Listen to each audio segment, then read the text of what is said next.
Hey guys, today I'm going to generate a cave. Now I'm using this machine that I built to configure all my settings. So I've provided a legend here for when you guys download this world if you want to, and I will leave a schematic in the description as well. So we have a few things. We've got our iron blocks which determine which directions they can go. So if I want to disable a direction, then I can just grab a redstone block and just plop it next to a direction, and then it won't go towards -5 on the x-axis. I can also change these numbers so it can move less or more depending on what you want. Now let's go over to this section here. Here I can define the materials that I want. There's this armor stand going backwards and forwards, which is just setting a redstone block. Here I've got packed dice, and I've got packed dice all the way over here, and then it starts to turn to snow. So half of this place is going to be packed dice and half of it's going to be snow, and it's going to be replacing grass because my super flat world is made entirely up of grass, and I've gone game rule random tick speed to 0 so the grass does not turn into dirt over time. And then here are these two rows of command blocks which also execute different things. This one summons a snowman provided that my CRAN scored is 1. So I've got this randomizer here. So if you want something to have a 50% chance of happening, then you just say on the end here CRAN equals 1. And then over here there's just some templates for you. These actually don't do anything. I've also got some torches that are going to be falling. So I've got some falling sand, which is just a torch, and then torches are going to be placed in my cave. And then the most important one, the creepers that are being summoned are right here, and you can set their explosion radius right here. So I've got 6 for here. Their fuse must be 0 as well, but this is all in the template, so you don't have to worry. Explosion radius of 6, 5, 4, so you can get different size variants in the cave.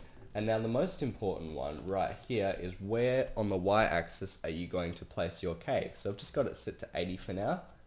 And then here you can set the y-axis variance of the cave. The lower I make this number, the lower I make these numbers, the deeper the caves will go. And depending on how you configure the numbers, the cave will change. And then here we have the lifespan, 1000 ticks. So I'm just going to add one more modification. I'm just going to make this creeper here blow up at y equals 80 over these 4 things here. So the cave is going to be nice and open. And I think we've done everything we need to do. Let's press this button and generate ourselves the much wanted cavern. Alright, let's go pretty far out. And let's place down our armor stand. And as you can see, it takes a while to render as usual, and we have flying falling sand entities everywhere. So if you're going to have something that involves falling sand, then I have to warn you that these things are just going to fly out everywhere.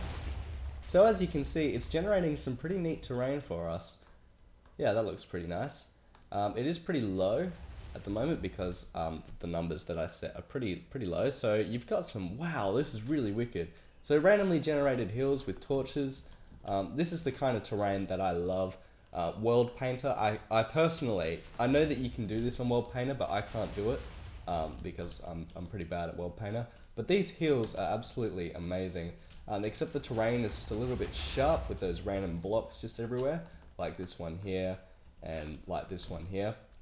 So it's not very smooth, but I'm sure you can go into World Painter and use a smooth tool to smooth all this out. But I think for something that's generated with nothing but command blocks, I think that this is pretty impressive. And also you can change the fill commands so you don't get this dirt or sand or grass up here. Whoops, third time lucky. But yeah, the caverns are quite nice. The lower you make the y-axis, again, the deeper the caves, and you have more chance of these nice little cave things spawning. So I'm just going to show you one more example where I changed the materials a bit, and let's generate a nice grassy cave, shall we? Right, I do not want the roof to be open, so I'm going to remove these command blocks, and I want this to be at y equals 70. See my y-axis here. And then I think I might leave these settings as they are, not going to tamper with those. Not going to tamper with these either, but where I'm going to go here, I'm going to actually just change this to grass, and it's just replacing grass, so it's actually pretty pointless, but I like the way it is anyway. And I'm going to make it so it's no longer summons snowmen as well. It didn't summon any last time, that's a bit odd. I must have done something wrong here, but I'm just going to remove this command completely. There we go. It's invulnerable because the creepers will just kill it immediately after it's spawned in. So let's try this again. And did I remove those other command blocks? I did. Alright, sorry for the delay. Anyway, let's go here.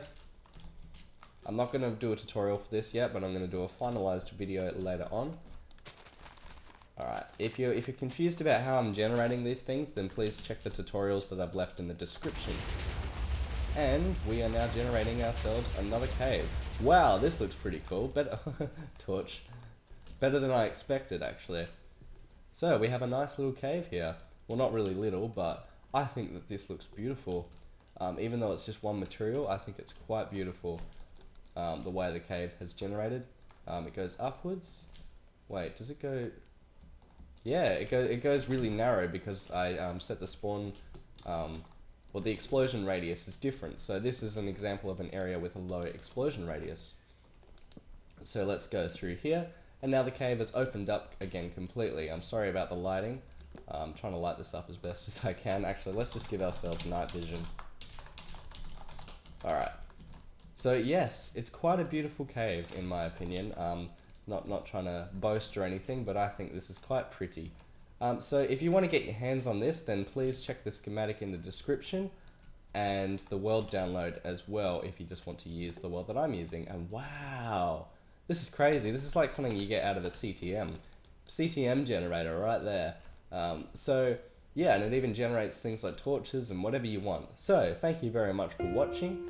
I hope that you all have a